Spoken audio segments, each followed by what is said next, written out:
नमस्कार और बहुत बहुत स्वागत है आपका सीएनबीसी आवाज पर। आप देख रहे हैं प्रॉपर्टी गुरु और आपके साथ मैं हूं विपिन भट्ट। हमेशा की तरह आपका इस शो में ढेर सारा स्वागत है और हमेशा की तरह ही आज ढेर सारी बातें होंगी यहाँ पर, जिसमें आपके सवालों के अलावा हम प्रॉपर्टी बाजार का एक ताज़ा आउटलुक लेंगे अपने मेहमान से और साथ ही आपके सवालों के जरिए भी थोड़ा और जानने की कोशिश रहेगी। और आज ये सारी बातचीत करने के लिए हमारे साथ मौजूद हैं एनारॉक के ED capital markets Mohammad Aslam साहब। सर बहुत बहुत स्वागत है आपका प्रॉपर्टी गुरु में। तो चलिए ढेर सारी बात आज आपसे हम करेंगे और शुरुआत हमेशा की तरह हम एक थोड़ा सा आउटलुक लेके करते हैं। सो सारी चीज़ें ऑलमोस्ट ठीक ही चल रही हैं रियल एस्टेट मार्केट में। सेल्स भी हैं, नंबर्स भी हैं, लॉन्चेस भी हैं, लेकिन फिर भी एक आउटलुक अब हम कहें मॉनसून थोड़ा सा आगे पीछे हो रहा है, लेकिन इसका कोई खास ऐसा सीधा कनेक्शन तो नहीं है। फिर भी क्या कोई इम्पैक्ट डाल सकता है रियल एस्टेट मार्केट के ऊपर? सर मुझे लगता है कि विपिन जी आपने सही बोला, सब कुछ ठीक चल रहा है। लेकिन अभी बजट का मौसम आ गया है। जुलाई में आई थिंक बजट आने वाला है। और हमेशा की तरह, हर साल की तरह बहुत सारी अपेक्षाएं हैं फाइनेंस मिनिस्टर से कि इस साल तो जो भी हमारी डिमांड्स हैं द रियल एस्टेट इंडस्ट्री, उसकी तरफ थोड़ा ध्यान दिया जाए। और वो कुछ डिमांड ऐसी भी नहीं है जो सिर्फ डेवलपर्स के लिए या एक रियल एस्टेट में जो काम करते हैं उनके लिए। मुझे लगता है ओवरऑल एक रियल एस्टेट इंडस्ट्री के लिए जो अल्टीमेटली काम कर रही है कि अल्टीमेटली जो ग्राहकों को, जो बायर्स हैं, उनको एक अच्छा प्रोडक्ट दे सके, अफोर्डेबल प्रोडक्ट दे सके। तो वो सारी चीजें हैं। तो मुझे लगता है बजट पे बात करना सबसे अच्छा रहेगा अगर आप कहें तो। और क्या क्या अपनी अपेक्षाएं उस पर बात कर सकते हैं। तो इफ यू आर ओके तो उस पर ही मैं अपनी बता सकता हूँ कि क्या क्या डिमांड्स हैं या क्या क्या अपनी विश लिस्ट है। हाँ जी सर, बढ़िया है। और बहुत सारी हम कहानियां भी रियल एस्टेट के इर्द गिर्द सुन रहे हैं कि बजट में इस बार रियल एस्टेट बायर्स के लिए कुछ हो सकता है। जो अफोर्डेबिलिटी वाली स्कीम्स हैं, प्रधानमंत्री आवास योजना, उसमें कुछ रद्दोबदल हो सकते हैं। मिडिल क्लास को इनकम टैक्स के जरिए थोड़ी राहत देने की कोशिश होगी। तो ये तमाम वो चीज़ें हैं जो शायद मार्केट को थोड़ा और इनकरेज करेगी, पर इसके लिए बजट का इंतज़ार रहेगा और एक बजट विशेष भी हम आपके साथ यहाँ पर आगे ज़रूर करेंगे। तो ये तो एक आउटलुक हो गया कि इस वक्त मार्केट कैसा है और किन चीज़ों की तरफ उसकी नज़र है। अब चलिए सवाल जवाब का सिलसिला शुरू करते हैं। हमारे पहले कॉलर हैं फ़ोन लाइन पर संजय असवानी साहब, जो कि हमें ठाणे महाराष्ट्र से फ़ोन कर रहे हैं। संजय जी बहुत स्वागत है आपका प्रॉपर्टी गुरु में। क्या सवाल रहेगा आपका? सर नमस्कार। हाँ जी सर, नमस्ते, बताइए।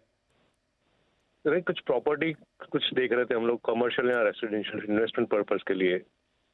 ओके, तो बजट क्या रहेगा संजय जी आपका? 60 to 70 सर। ओके, और चूंकि आप हमें ठाणे से फ़ोन कर रहे हैं, तो ठाणे या उसके आसपास ही देख रहे हैं या कोई और लोकेशन है मन में? दूसरा फिर मन पुणे साइड है सर, पुणे साइड का थोड़ा। अच्छा ठीक है। तो असलम साहब विशुद्ध रूप से निवेश करना चाहते हैं। अब वो ओपन है कि कमर्शियल प्रॉपर्टी हो या रेजिडेंशियल प्रॉपर्टी हो। 60 से 70 लाख का बजट है। रहते ठाणे में है, लेकिन Thane in and around Mumbai, Pune सारे ऑप्शन ओपन है। और खास तौर पे उन्होंने जिक्र किया पुणे का। राइट राइट, मुझे लगता है वो जब बात शुरू हुई थी 60-70 लाख और थाने, तो मेरे को थोड़ा था कि शायद थाने में देख रहे होंगे। लेकिन थाने अपने आप में काफी एक्सपेंसिव होता चला गया है। मुंबई का सबब है और एक अपने आप में सिटी है, आप ऐसे भी देख सकते हैं। और काफी प्राइसेस वहां भी बढ़ गए हैं क्योंकि जो तेजी आई हुई है इस टाइम रियल एस्टेट में, उसमें सारे जो महानगर है उसमें तो बहुत ज्यादा प्राइसेस बढ़ गए हैं। तो मुझे लगता है कि एक अच्छा आपने ऑप्शन रखा है कि आप पुणे में भी देख सकते हैं। हालांकि थाने या थाने में थोड़ा आगे आप जाएंगे, थोड़ा सा अपना कलवा या उससे आगे जाएंगे तो उस एरिया में भी आपको 60-70 लाख में कुछ ना कुछ जरूर मिल सकता है कमर्शियल या रेसी में।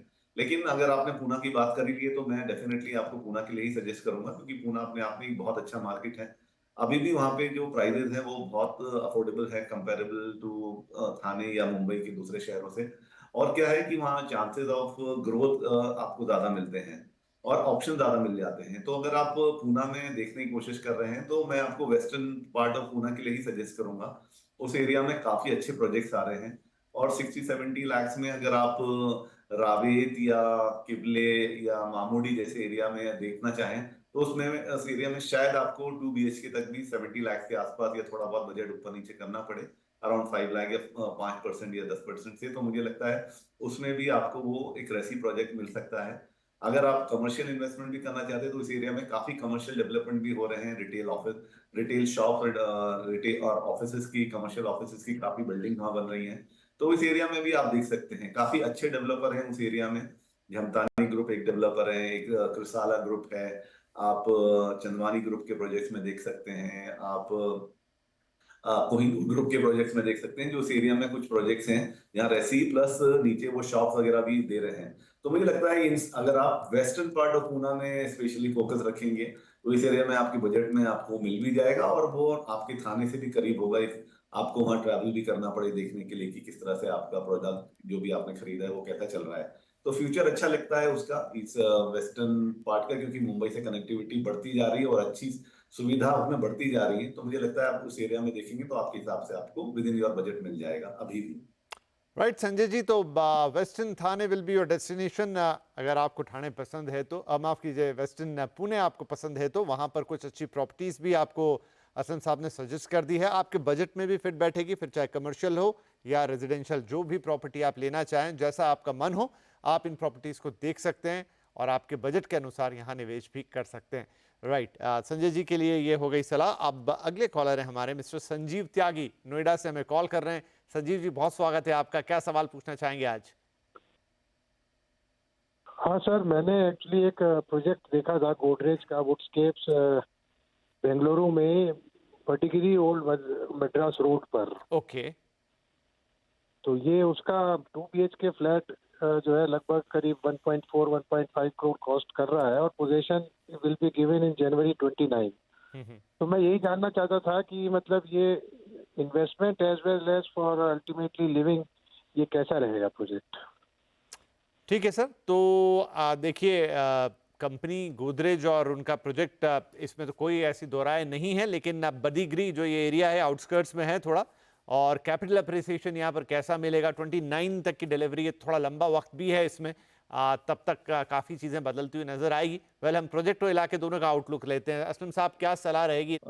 विपिन जी, मैं कहूँगा कि उन्होंने एक अच्छा निर्णय लिया है कि वो गोदरेज के साथ जा रहे हैं। डेफिनेटली आउटस्कर्ट्स का एरिया है, लेकिन आई थिंक उसका रीजन यही हो सकता है कि उनको एक अच्छा प्राइस भी मिल रहा होगा।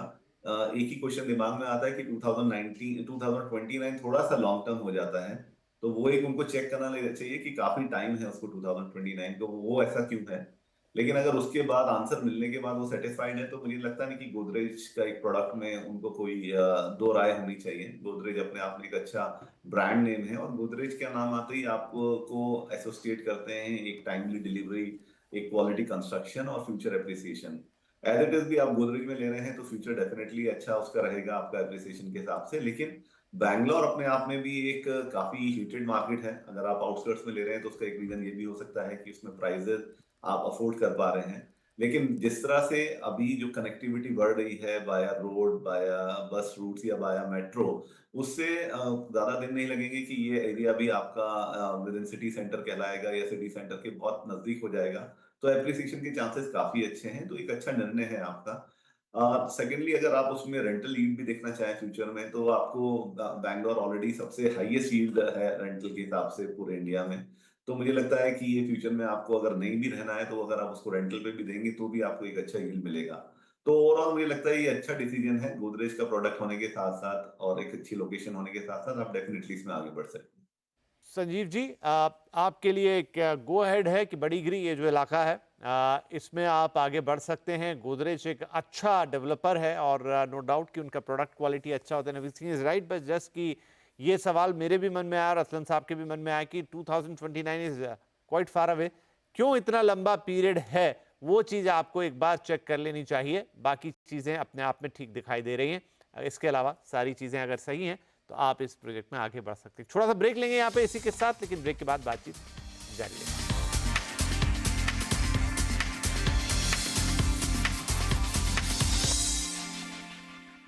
Ever wondered why this long metro line was built?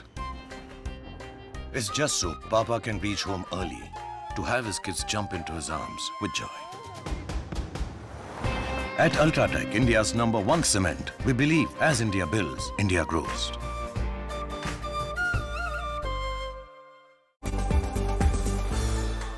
First of all budget एक बहुत ही बड़ा इंपॉर्टेंट इवेंट है। ये सेट करेगा कि डायरेक्शन की अगले 5 साल in terms of the economic policies कैसी रहेगी। पीएसयूज की बात करें तो हम काफ़ी टाइम से मेंटेन कर रहे हैं कि हम डिफरेंशिएट करेंगे दो तरीके से। वन, कि जो स्ट्रक्चरल रिफॉर्म्स ओरिएंटेड पीएसयूज है, या दूसरी तरफ जो cyclicality driven kind of PSU में जो रैली हुई है। हम फोकस करेंगे स्ट्रक्चरल रिफॉर्म्स के के साइड। हमें ये एक सेक्टर टर्न अराउंड सेक्टर लगता है, जहाँ पे हमें एक कंफर्ट है वैल्यूएशंस का। सेकेंड, हमें लगता है कि बिजनेस मोमेंटम और बिजनेस में बॉटमिंग आउट दिख रही है। अगर हम कमेंट्री भी देखते हैं, काफ़ी मैनेजमेंट की मीटिंग्स में भी देखते हैं, तो एक क्लियर इंडिकेशन है कि एटलीस्ट बिजनेस बॉटम आउट हो चुके हैं, और यहाँ से कितनी देर पे रिकवरी होगी वो देखना पड़ेगा।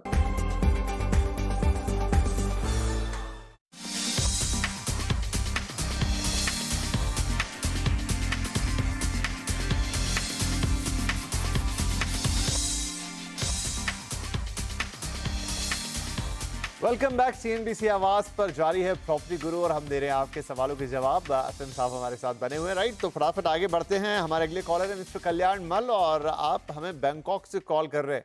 कल्याण साहब, बहुत स्वागत है आपका। क्या सवाल पूछना चाहेंगे, क्या मदद कर सकते हैं हम आपकी? नमस्कार and thank you for having me on the show.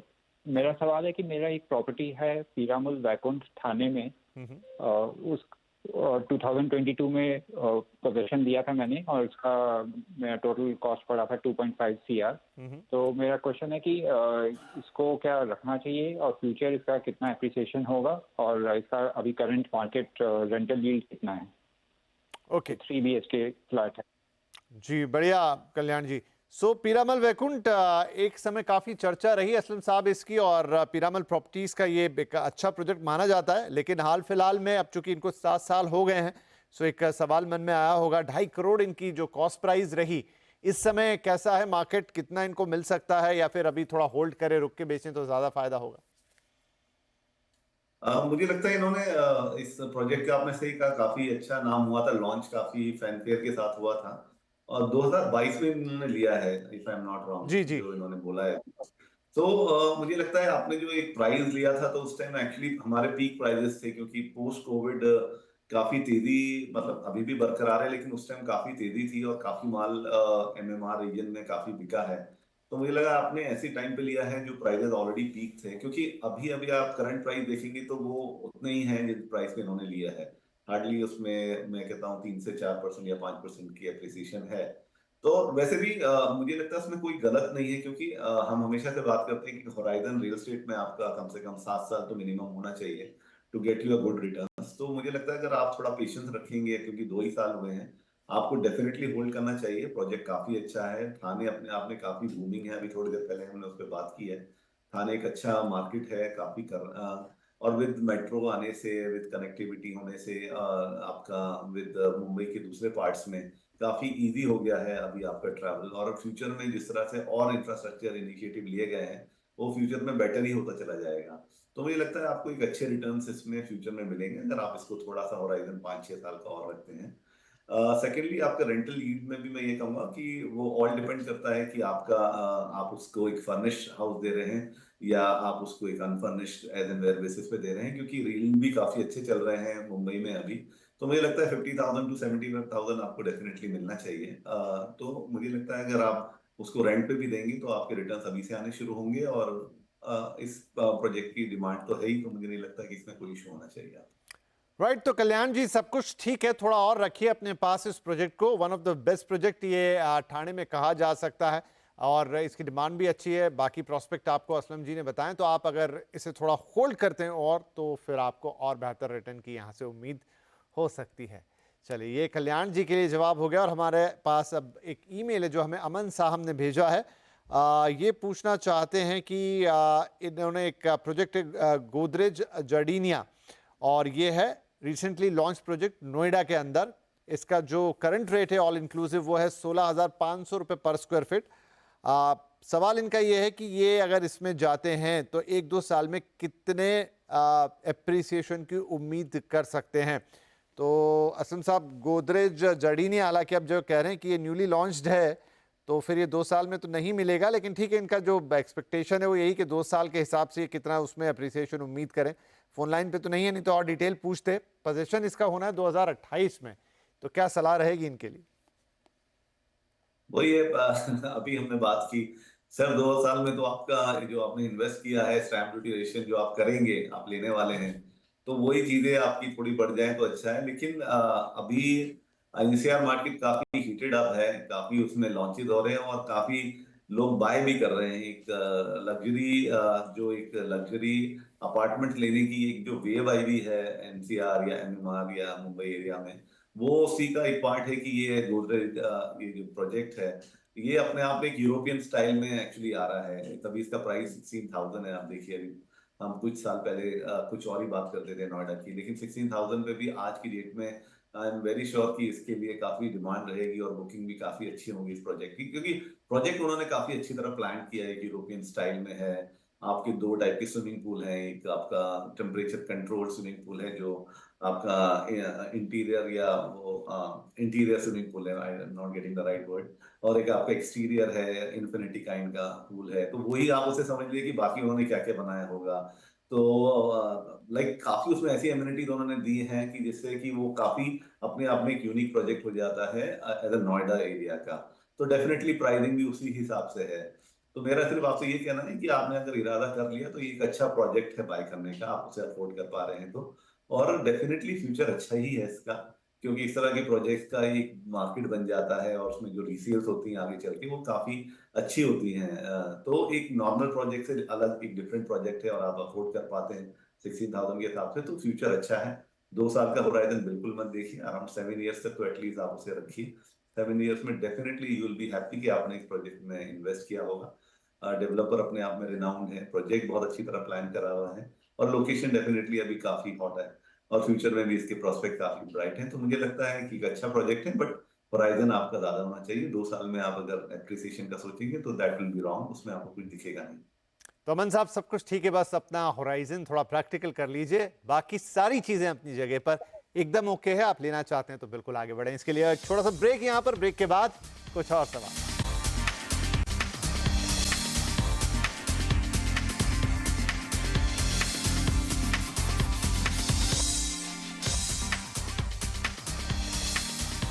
Welcome back CNBC आवाज पर। आप देख रहे हैं प्रॉपर्टी गुरु और हम दे रहे हैं आपके सवालों के जवाब। असलम साहब हमारे साथ बने हुए हैं और अब कार्यक्रम का अंतिम चरण, तो फटाफट कुछ और सवाल। अभिषेक प्रकाश हमारे साथ आ गए फोन लाइन पर। अभिषेक जी, बहुत स्वागत है आपका, क्या सवाल होगा?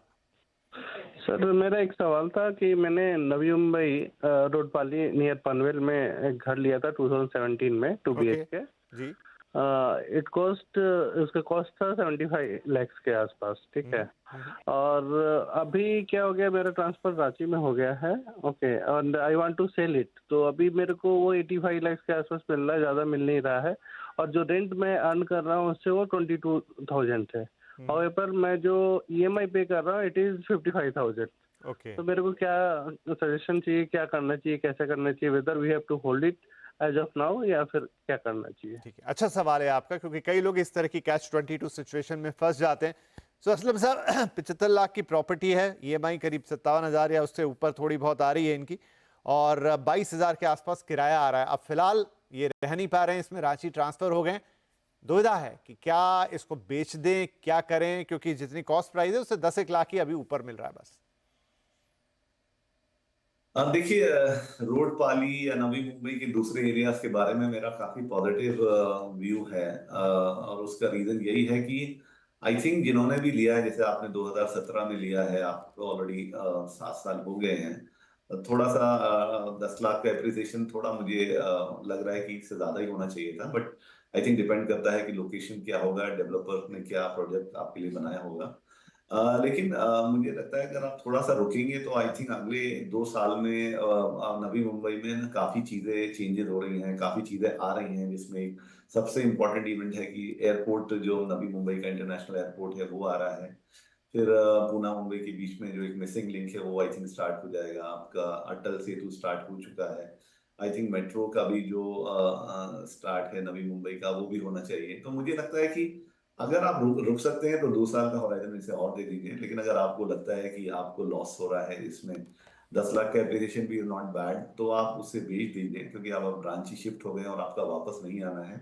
और अगर आपका EMI 57,000 या 22,000 का आपको रेंटल मिल रहा है, तो मुझे लगता है तो ये थोड़ा सा शायद आपके लिए अफोर्ड करना मुश्किल हो रहा है। फिर भी मैं एक बार और बोलूंगा कि आप देखिए, अगर आप फिर भी मैनेज कर सकते हैं तो 1-2 साल और देखिए, तो शायद आपको बेटर रिटर्न मिल जाएंगे, जो आप आज की डेट में आपका जो एक EMI जा रहा है उसके रिटर्न के हिसाब से आप देखेंगे तो शायद आपको मिल जाए। लेकिन अगर आपको लगता है कि रांची से अब आपको वापस नहीं आना है, तो अभी रांची या ये बाकी जो सिटीज हैं इंडिया की, ये भी काफी अच्छा कर रही है रियल एस्टेट के मामले में। तो आप यहाँ से बेच के उधर इन्वेस्ट कर लीजिए, बिकॉज एक चीज और हमेशा मैं मानता हूँ कि आप रियल एस्टेट इन्वेस्टमेंट वहां कीजिए जहां आप खुद उसको मॉनिटर कर सकते हैं। तो अगर आपको लगता है कि आप इसको बेचना चाहते हैं, तो 10 लाख से भी अप्रिसिएशन अच्छा है, बेच के आप रांची में फिर अच्छी जगह में इसे इन्वेस्ट कर लीजिए। राइट, तो असलम साहब का यहाँ पर यही सलाह रहेगी कि देखिए दो ऑप्शन यहाँ पर आपके पास हो जाएंगे। अगर आप रुक सकते हैं तो रुकिए, कोई दिक्कत वाली बात नहीं है। लेकिन जिस तरह का है कि भाई आपने जो हिसाब किताब हमें भेजा, कितना किराया आ रहा है, कितनी EMI जा रही है, फिर आप रांची चले गए, तमाम चीज़ों को आप कंसिडर करते हैं, तो फिर एक ऑप्शन ये भी है कि आप इससे निकल जाएं और रांची में भी एक प्रॉपर्टी बाय कर सकते हैं। आपने हमें अपनी दुविधा सॉल्व करने के लिए सवाल भेजा था, लेकिन हमने आपको 2 ऑप्शन देके शायद थोड़ा और दुविधा में डाला, लेकिन ये दोनों ही प्रैक्टिकल ऑप्शन है जो असलम साहब ने आपको दिए हैं, क्योंकि इसमें थोड़ी फाइन ट्यूनिंग तो आप ही को करनी पड़ेगी। आप डिसीजन लीजिए, कभी और वापस आने का मन है वो लिहाज से आप रख सकते हैं, होल्ड कर सकते हैं। अप्रिसिएशन ज्यादा आना चाहिए था, अगर उतना नहीं है आगे बढ़ सकता है। लेकिन अगर आपको लगता है अब लौटना नहीं है, सब कुछ नहीं करना है, आप इतने झंझटों में और अपने आप को थोड़ा फाइनेंशियली फंसा हुआ पा रहे हैं, तो बेटर डिसीजन है इसको निकाल दीजिए। आपको कॉस्ट प्राइस से ऊपर मिल रहा है, आप रांची में एक घर ले सकते हैं, बेटर है वहां EMI पे कीजिए और उसके अंदर रहिए। आई थिंक कि इससे आपकी समस्या का एक हद तक समाधान होता रहेगा। तो वक्त है इजाजत लेने का। असलम सर, बहुत बहुत धन्यवाद, आपने वक्त निकाला, हमारे दर्शकों के सवालों के जवाब दिए और हमें ताज़ा प्रॉपर्टी आउटलुक बताया। आगे फिर आपसे मुलाकात ज़रूर होगी और बजट पे भी हम बात करेंगे। राइट, और सभी दर्शकों का भी बहुत बहुत शुक्रिया। हाँ, जाने से पहले मैं ज़रूर आपसे निवेदन करूंगा, pg@moneycontrol.com आपको याद है, बस अपने जो डिटेल्स आप हमें भेजते हैं, फ़ोन नंबर ज़रूर लिख दीजिए, क्योंकि कुछ और जानकारी जब हमें लगती है तो आपका नंबर बड़ा इंपॉर्टेंट होता है। हम पूछ लेते हैं ताकि आपके सवालों का अच्छी तरह से जवाब दे पाएं, और फिर आपको शो पे तो कॉल करना ही होता है। तो तमाम चीज़ें pg@moneycontrol.com, इस पर अपने सवाल भेजिए, निश्चिंत हो जाइए। प्रॉपर्टी से रिलेटेड कोई प्रॉब्लम है तो हम ज़रूर सॉल्व कर देंगे, बाकी के लिए आपको कुछ और देखना होगा। तो चलिए, इस हफ्ते के लिए इतना ही, अगले हफ्ते आपसे फिर मुलाकात करेंगे, तब तक के लिए